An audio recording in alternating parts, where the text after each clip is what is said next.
Selon le poète du Moyen Âge, Alighieri Dante, aux portes de l'enfer, il serait écrit: il faut abandonner toute crainte, il faut que toute lâcheté meure. Avec MRP, nous n'en sommes pas là, heureusement, mais attendez-vous à en prendre beaucoup. Dans cette vidéo, nous allons voir essentiellement 5 sujets. Qu'est-ce que la pédagogie par projet? Ses origines et son intérêt?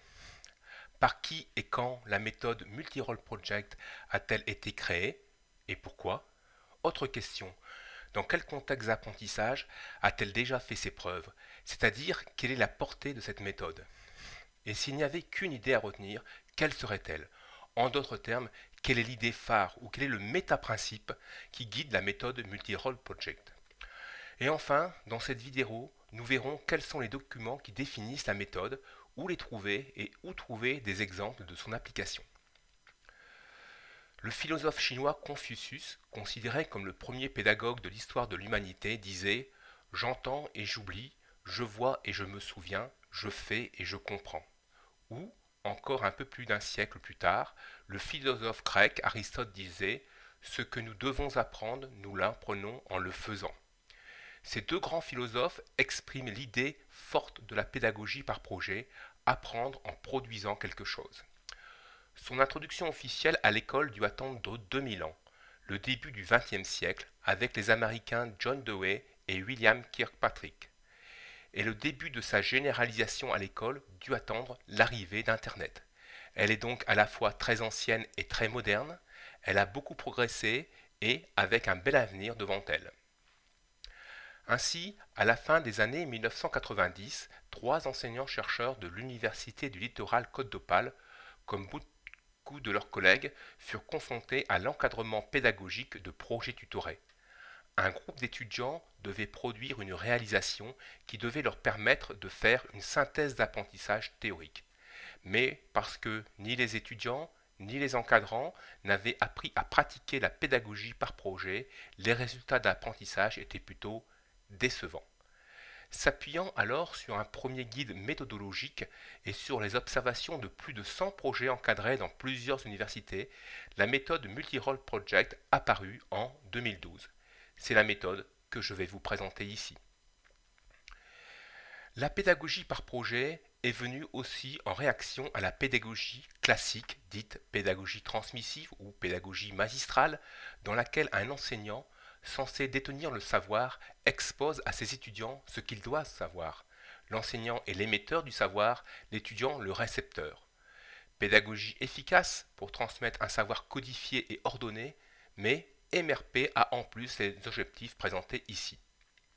D'abord, acquérir des expériences de travail proches des réalités professionnelles et de management de projet.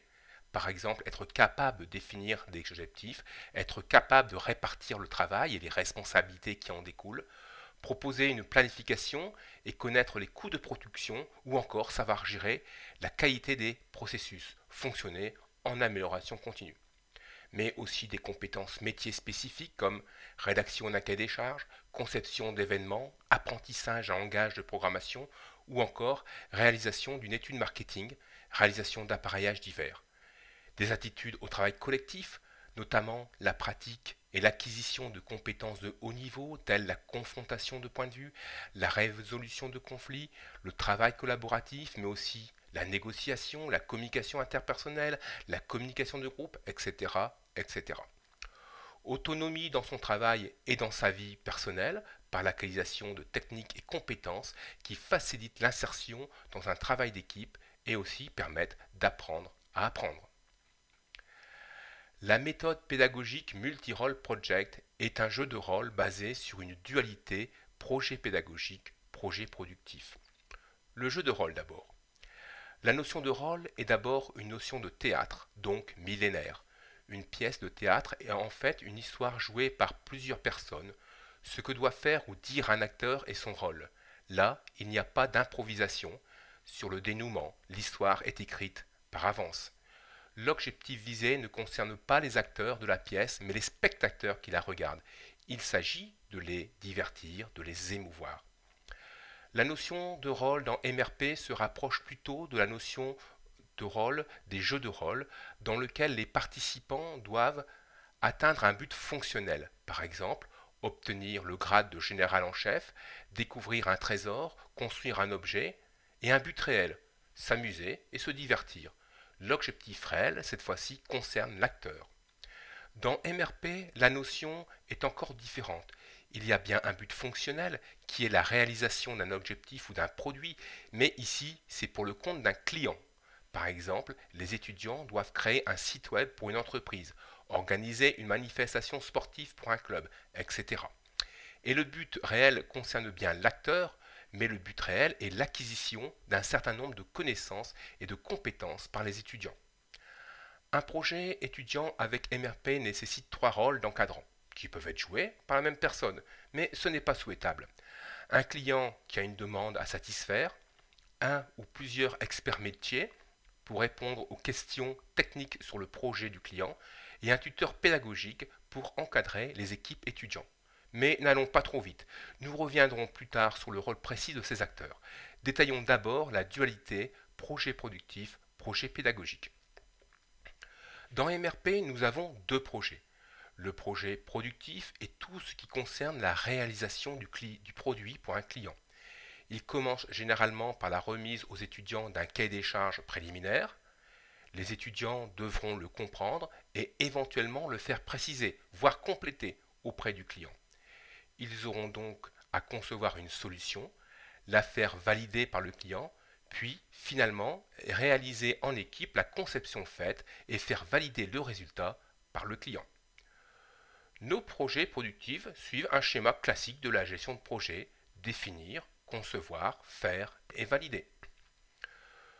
Pour réussir leur projet productif, les étudiants auront à renforcer leur capacité à travailler en équipe et à acquérir de nouvelles connaissances et compétences. Toutes les activités qui vont dans ce sens forment le projet pédagogique. Donc, le but du projet pédagogique est d'améliorer ou apprendre de nouveaux apprentissages techniques ou non techniques. Je pense à la conduite de réunion, à la conception de planning par exemple. L'équipe devra comprendre la méthode MRP et pour cela, elle a à sa disposition d'abord ses vidéos de formation. Ensuite, sur le site du groupe Mepulco, elle pourra télécharger le kit étudiant qui décrit en détail la méthode, donne des exemples d'avancement pédagogique, le fameux projet pédagogique, et dans l'onglet Projet, de nombreux exemples de sites web de suivi de projets antérieurement réalisés avec la méthode MRP. Je vous conseille d'en étudier un ou deux. Tout au long de leur projet étudiant, l'équipe devra appliquer les 5 principes pour réussir à travailler en équipe. Ces 5 principes font partie de la méthode MRP et vous seront présentés dans la vidéo suivante. Le projet pédagogique nécessite la production de plusieurs livrables pédagogiques comme un site web de suivi de projet, un journal de bord par étudiant, un règlement d'équipe, etc. Des explications et des exemples se trouvent dans la vidéo suivante, dans le kit MRP des étudiants et sur le site du groupe Mepulco bien entendu. Pour avancer, l'équipe devra interagir régulièrement avec les encadrants, clients, experts métiers et tuteurs pédagogiques. Nous voyons ici le cycle de base de travail des étudiants. D'abord prendre rendez-vous avec un encadrant, si possible au moins 48 heures à l'avance. Cette demande de rendez-vous devra être accompagnée d'un ordre du jour.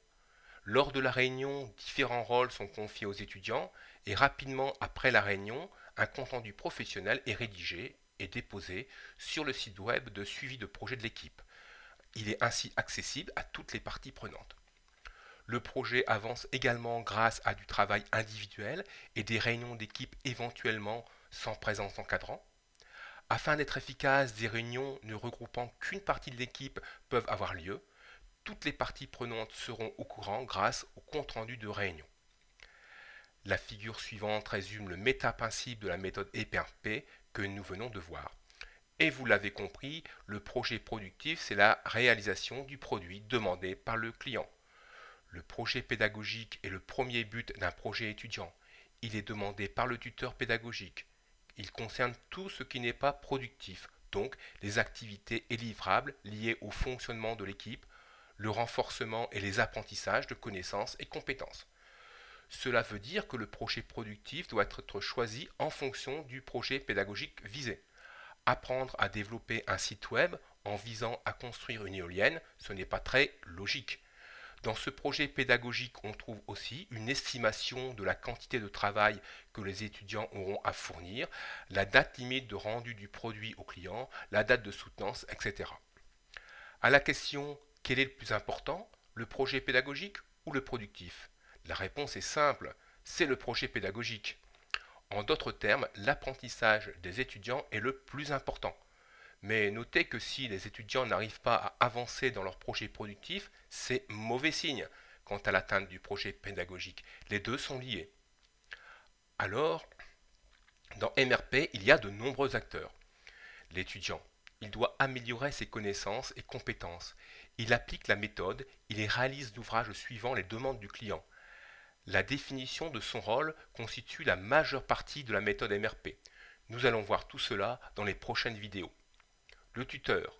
Le rôle du tuteur est d'aider l'équipe à se réunir, à respecter la méthode MRP. Il doit aider à résoudre les petits conflits et faire réfléchir les étudiants à leur comportement dans la répartition du travail, dans l'équité, dans leur fiabilité, leur savoir-être. Il assiste le groupe à être productif, mais il ne fait pas le travail. Il participe à la notation des équipes et des étudiants. Le porteur de projet ou client. Il faut une personne qui possède une vision globale et prémonitoire du produit à réaliser. Il doit être capable de répondre aux questions de l'équipe. Quels sont les besoins à satisfaire, les contraintes à prendre en compte. Il doit aussi valider les propositions des étudiants. Il n'y a pas de bon projet sans bon client. Il participe à la notation des équipes et des étudiants. Le ou les experts. C'est une personne, la plus souvent extérieure au projet, qui offre une compétence en relation avec son domaine d'expertise. Il analyse les travaux et conseille les étudiants. Il aide les étudiants à apprendre, les conseils sur les choix techniques et valide, si nécessaire, leurs travaux. Il participe à la notation des équipes et des étudiants. MRP se veut une méthode systématique et complète, systématique au sens où elle est reproductible quels que soient les apprentissages à réaliser par les étudiants, et complète au sens où elle définit pour chaque acteur le comportement qu'il doit avoir et les activités qu'il doit faire. Pour apprendre la méthode, vous avez 3 ressources. Le livret Description de la méthode Multi-Road Project, kit à l'attention des étudiants, téléchargeable sur le site du groupe Mepulco. Le site du groupe Mepulco, mepulco.net, qui contient, outre le livret ci-dessus, des exemples de notes de cadrage de projets pédagogiques, encore appelés avancement pédagogique, et de sites web de suite projet encadrés par la méthode MRP. Et puis ces vidéos de formation, bien sûr. Pour commencer votre projet tutoré, il vous faut l'avancement pédagogique, parfois appelé note de cadrage du projet pédagogique, défini par votre enseignant. On y trouve des informations pratiques comme la date de soutenance, l'échelle de notation, et plus théoriques comme les connaissances et compétences impliquées dans le projet pédagogique. Une demande de projet émanant d'un client, les coordonnées des autres acteurs et les moyens de les joindre. Et bien entendu, une équipe d'étudiants prête à braver les défis pour apprendre en équipe. Passons à la vidéo suivante pour en savoir encore plus.